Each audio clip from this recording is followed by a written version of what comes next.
Chapter 2। एक हाथी की ताकत। रेवती आकर्ष को लेकर रवि के सामने आई, जो अभी भी बना हुआ था। आकर्ष, अब बदला लेने का समय आ गया है, तुम भी रवि को वैसे ही मारो जैसे रवि ने तुम्हें मारा था। अब आगे। आकर्ष हंसने लगा।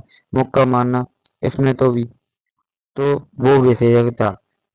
रवि आकर्ष की ही उम्र का था और उसे तेज धूप में ठंड स्तंभ से बांध दिया गया था, जिससे उसका चेहरा बहुत पहले ही पीला हो गया था। रेवती के शब्दों को सुनकर रवि बहुत डर गया और चीख कर अपने पिता से बोला, पिताजी मुझे बचाओ।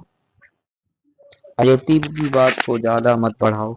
रवि के पिता चार्ल्स एल्डर अमन ने क्रोधित होते हुए कहा, मैं बात ज्यादा बढ़ा रही हूँ अमन। आमतौर पर तुम्हारे बेटा मेरे बेटे को परेशान करता है। वो कमजोर है, इसलिए मानती हूँ कि कभी कभी चोट लगना आम बात है, लेकिन इस बार तुम्हारे बेटे ने उसे लगभग मार डाला। क्या तुम्हें सच में लगता है कि मैं रेवती अब भी शांत रहूंगी?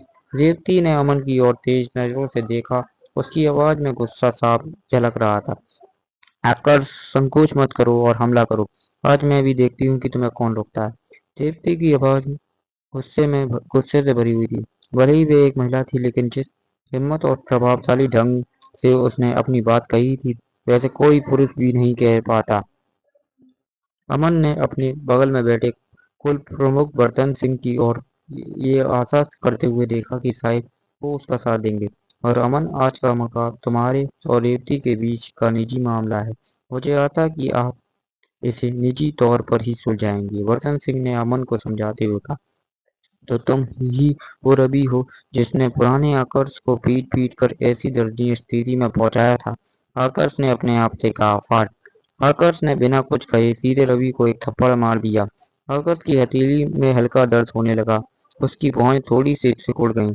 आकर्ष, अगर हिम्मत है तो पहले मेरे हाथ खोलो, हम आमने सामने लड़ सकते हैं। रवि ने लगभग चीखते हुए कहा। आकर्ष के थप्पड़ से उसका आधा चेहरा सूज गया था। तुम्हारा हाथ खोलूं और फिर तुमसे लड़ूं? माफ करना, पर मुझे कोई दिलचस्पी नहीं है। जहाँ तक बात है कि मेरे पास हिम्मत है या नहीं, तो उसके बारे में तुम चिंता मत करो। आकाश ने हंसते हुए अपने हाथ फैलाए और उदासीनता से अपने कंधे उचकाए। फट! उसने रवि को एक और थप्पड़ दे मारा। इस आदमी के चेहरे की त्वचा सचमुच बहुत मोटी है। अपनी दुखती हथेलियों पर फूंक मारते हुए आकाश ने कहा। जब आसपास की मिश्रा परिवार के सदस्यों ने आकाश की हरकतें देखी और उसकी बातें सुनी, तो वो अवाक रह गए। रवि पहले से ही बना हुआ है, लेकिन फिर भी आकाश शिकायत कर रहा है कि रवि के चेहरे की त्वचा मोटी है। क्या ये सच में पुराना वाला आकाश है? जूतों का आज भी कोई मुकाबला नहीं। नीचे झुकते हुए आकाश ने अपने पैर से एक जूता निकाला और उसे अपने हाथ में लिया। इसे देर इस दृश्य को देख आसपास के सभी शिष्यों के शरीर में कंपन होने लगी। ये आकाश कहीं रवि के चेहरे पर थप्पड़ मारने के लिए उस जूते का उपयोग करने के बारे में तो नहीं सोचा? अगर ये सचमुच रवि के चेहरे पर उस जूते से थप्पड़ मारता है, तो रवि का चेहरा फट जाएगा। जैसे ही अमन की नजर इस दृश्य पर पड़ी, वो बोला, कमीने, आकाश तुम मौत को दावत दे रहे हो। वे खुद पर नियंत्रण नहीं रख सका और आकाश पर हमला करने के लिए जाने लगा। देवती ने जब अमन को आकाश पर हमला करते देखा, तो वो जल्दी से आकाश के सामने पहुंच गई। अमन, अब मौत को दावत तुम दे रही हो। अपने नाजुक हाथों को फैलाते हुए रेवती ने आंतरिक ऊर्जा का इस्तेमाल किया और अमन पर हमला कर दिया। उसी समय रेवती के सिर के ऊपर सफेद धुंध की स्पष्ट किरणें दिखाई देने लगी। रेवती, आज मुझे देखने दो कि तुम वास्तव में कितनी ताकतवर हो। रेवती को अपने ऊपर हमला करते देख अमन ने आकर्ष पर हमला नहीं किया, पर रेवती से लड़ने को तैयार होने लगा, क्योंकि वो ही आकर्ष की एकमात्र ढाल थी। अमन ने भी तुरंत अपनी आंतरिक ऊर्जा का इस्तेमाल किया और रेवती के प्रहार को रोक दिया। तुरंत अमन के सिर पर चार हाथियों की परछाई दिखाई देती। अमन ने पूरी ताकत से हमला किया और आंतरिक ऊर्जा का उपयोग करके चार हाथियों की आकृतियां बनाई। दूसरे शब्दों में कहें तो इस समय अमन की ताकत चार हाथियों के बराबर थी। एक हाथी की ताकत 10,000 पाउंड लगभग, तो 4,500 किलो। आकाश जोर से चिल्लाया, माँ।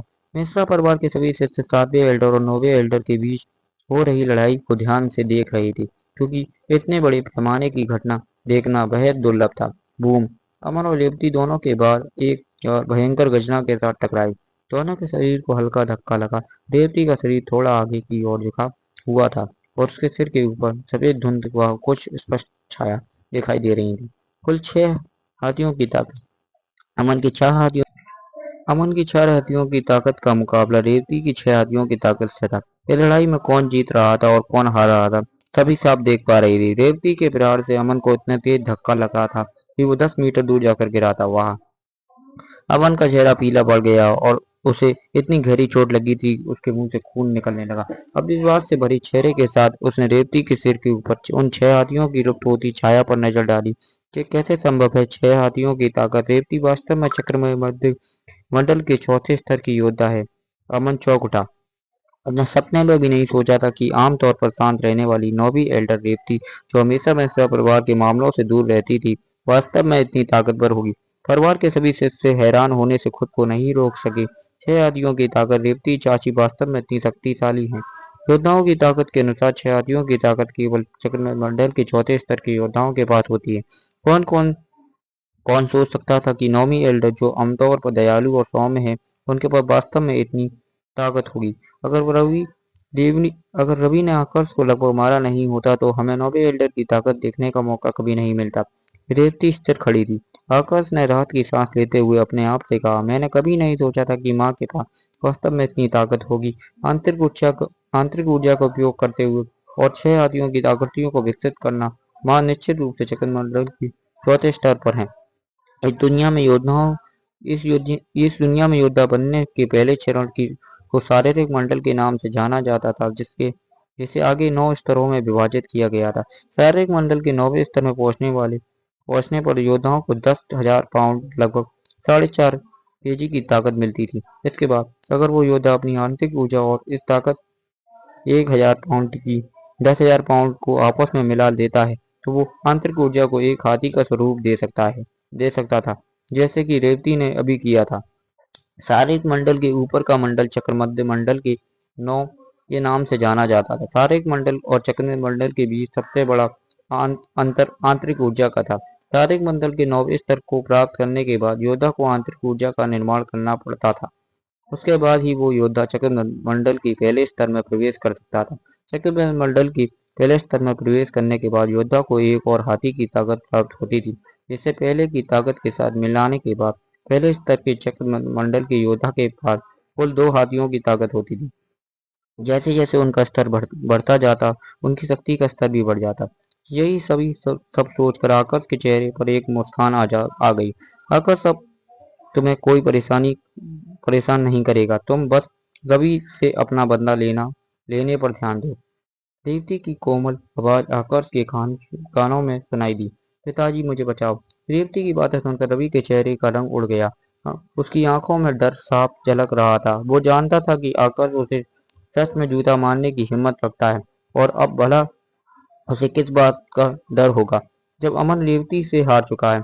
अमन का चेहरा गंभीर था, लेकिन रेवती के डर के कारण उसने कोई कदम उठाने की हिम्मत नहीं की। आकाश जोर से हंसा था और उसने बेरहमी से रवि को जूता जूता से मारा। तुरंत रवि के एक दर्द भरी कर्कश चीख निकली, क्योंकि उसके चेहरे पर जूते का स्पष्ट निशान छप चुका था। थाड़ थाड़ थाड़ थाड़ थाड़। आकाश अपना हाथ घुमाता रहा और बार बार रवि के चेहरे पर जूता मारता रहा। जब भी उसका जूता रवि के चेहरे पर पड़ता तो वहां मौजूद मिश्रा परिवार के सदस्यों को अपने शरीर में एक बेकाबू कंपकपी महसूस होती। रवि के चेहरे पर जूते की आवाज सुनता सुनना ही उन्हें डराने के लिए काफी था। आकाश तब तक नहीं रुका जब तक रवि बेहोश नहीं हो गया। रवि को पीटने के बाद आकाश रेवती के साथ वहां से जाने लगा, पर जाने से पहले उसने अमन की ओर देखा, जिसकी आंखों में खून उतर चुका था। अगर रेवती वहां नहीं होती तो अमन आकाश को जान से मार देता। आकर्ष का दिल बैठ गया। उसने अपने पिछले जीवन में अनगिनत बार इस तरह की निगाहें देखी थी। जैसे ऐसे व्यक्ति बेईमान होते हैं और अपने लक्ष्य को प्राप्त करने के लिए किसी भी हद तक जा सकते हैं। इसलिए उसके पिछले जीवन में जब भी कोई उसे इस तरह से घूरता तो उनके कुछ भी करने से पहले वो उनसे छुटकारा पा लेता। आकर्ष को इस समय दबाव महसूस हो रहा था। वो जानता था कि जब तक वो रेवती के साथ है, तब तक अमन उसके खिलाफ कुछ नहीं करेगा। लेकिन उसकी माँ हर समय तो उसके साथ नहीं रह सकती।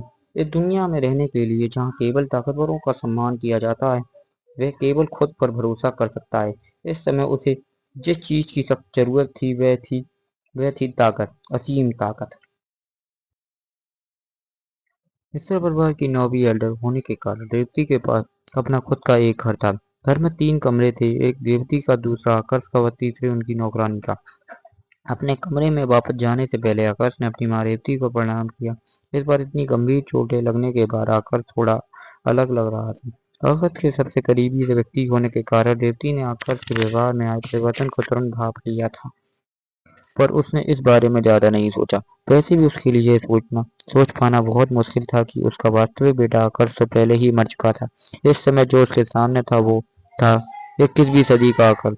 अपने कमरे में लौटने के बाद आकर्ष उदास भाव के साथ अपने बिस्तर पर बैठ गया। उन विदेशी यादों से उसे पता चला था कि इस शरीर का असली मालिक यानी पुराना आकर्ष बहुत छोटी उम्र से ही बीमार और नाजुक था। उसके लिए शारीरिक मंडल के पहले स्तर में प्रवेश करना ऐसा था जैसे एक आम व्यक्ति का हवा में उड़ना या फूंक मारकर पहाड़ तोड़ना। ये सब जानने के बाद आकर्ष को पुराने आकर्ष की खिदमत पर तरस आने लगा। आहा! अचानक आकर्ष के दिमाग में एक भयानक और कर्कश हंसी गूंज उठी। कौन? आकर्ष ने घबराते हुए पूछा। बच्चे, मैंने नहीं सोचा था कि तुम इतनी भाग्यशाली हो। इतनी मार खाने के बाद भी तुम जिंदा हो। रुको, तुम वो बच्चे नहीं हो, तुम कोई और हो। तुम उस शरीर में हो जिसमें तुम्हें नहीं होना चाहिए। अब तुम्हें इसकी सजा तो जरूर मिलेगी, और तुम्हारी सजा है मौत। वो कर्कश आवाज आकर्ष की दिमाग में सुनाई दी, जो अब क्रूरता और गुस्से से भरी हुई थी।